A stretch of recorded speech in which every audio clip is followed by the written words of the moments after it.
What is up, y'all? Welcome back to another episode of the Two Game Podcast. I am continuing the review series for Fallout Season 1. Today, I am reviewing episode number 7. We are almost to the season finale, with episode 8 being the finale next week. So, just to kind of recap how I've been enjoying the series up till now.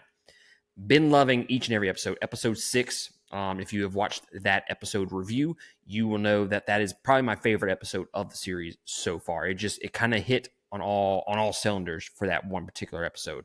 But every episode I have really enjoyed.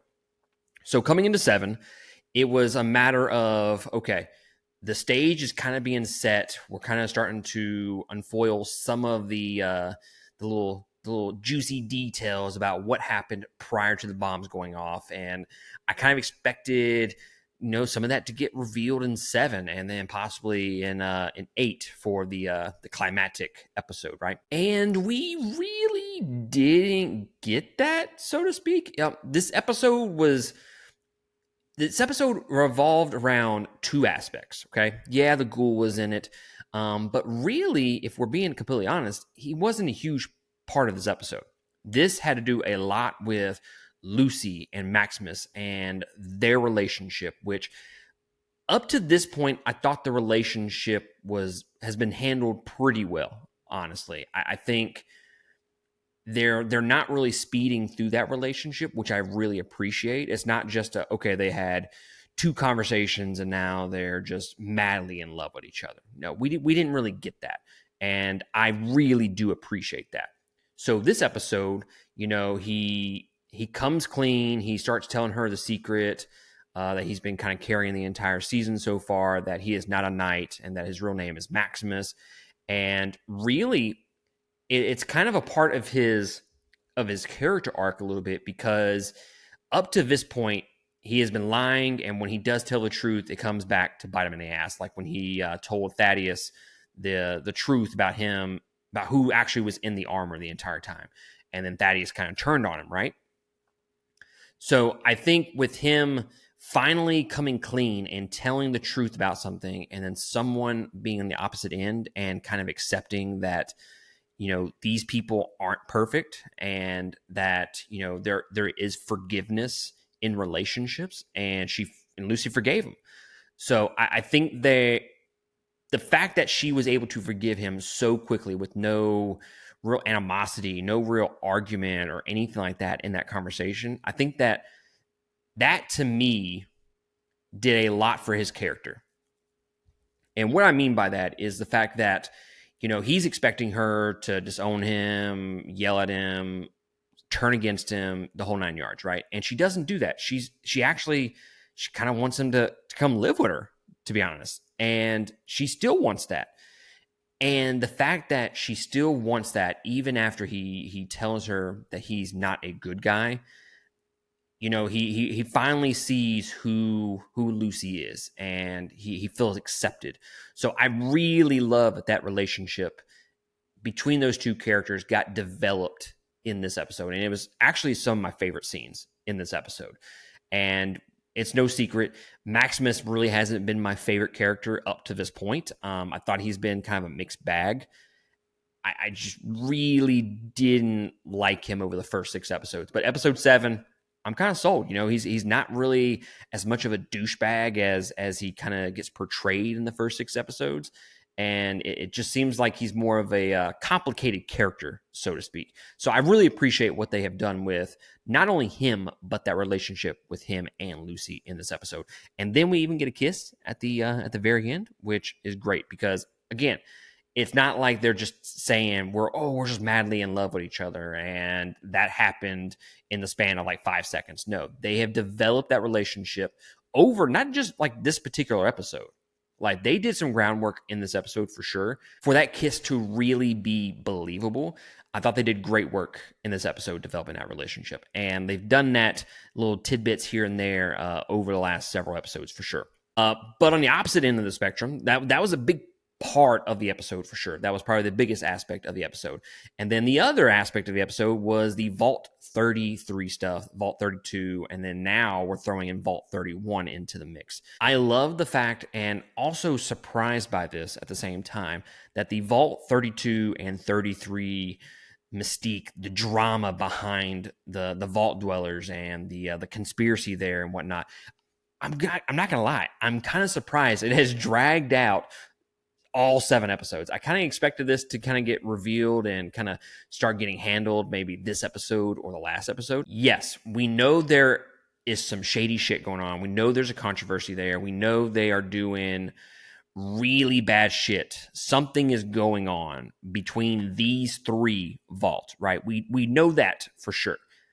But we don't really get a sense of what exactly that controversy is, what exactly the shadiness of that storyline is, and how far it really goes. So to me, I expected it to kind of be revealed in this episode, and they didn't. They've kind of kept that to the chest. And leading into episode 8, I'm very curious if they're even going to. I would assume that they're going to reveal the stuff that's going on with the vault. With Vault 31, 32, and 33 in episode 8. I would assume that. But something tells me that they're not going to give us all the answers in season 1. Like, some of this shit's going to be solved in season 2 and beyond. Which I'm not necessarily against that either, for sure. Now, going back to kind of the Vault stuff, the very beginning with Vault 4, and I think that leads into my next thought of, I think the humor, there's been like one episode or two where I like really enjoyed the humor. And I think you can kind of put this in that category as well, because the humor in this episode is actually pretty fantastic. And I think you can kind of put it in that category because the humor in this episode is pretty damn good. I mean, I love the humor from the aspect of, Maximus going on his rampage in Vault 4 when Lucy gets kind of released and they're like, oh no, we're gonna punish you with releasing you to the outside. And she's like, really? That's my punishment? And then he comes in on his rampage and starts just wrecking folks. Like, that was great. And then we get to the part where the dog is trying to eat Thaddeus's toe and yada yada. So it was just like the humor just kind of carried from scene to scene, and I really appreciated the humor in this episode. It's dark, but so good, so good. And the last thing that I want to mention about this episode is the ghoul. I kind of expected Moldaver to kind of get some more scene time in this episode, and she did. I think this is the most we've gotten of her in any episode of all season. And she's obviously doing the classic.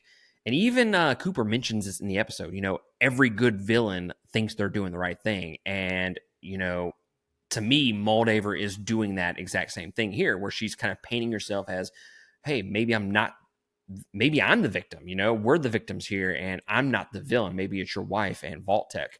So right now, we don't have a clear idea. Obviously, Vault-Tec has their shadiness and, bad shit's going on with Vault-Tec, right? But I do think that we don't have a clear idea of who really is the villain, not only of season 1 and beyond, but really that this world is just like, everybody is just so complicated with their feelings and their backstories that, hey, maybe we're just all villains, maybe there's no true good guy versus bad guy. Maybe we're just all just being human at this point. And I think that'd be a really good thing to explore with the final episode of this season and then beyond. Maybe there just are not any one true villain to arc over the season, which would be very interesting because you don't really see that in a lot of TV shows, especially one kind of like this, where there's not really a true villain, so to speak. Usually they have an overarching guy, and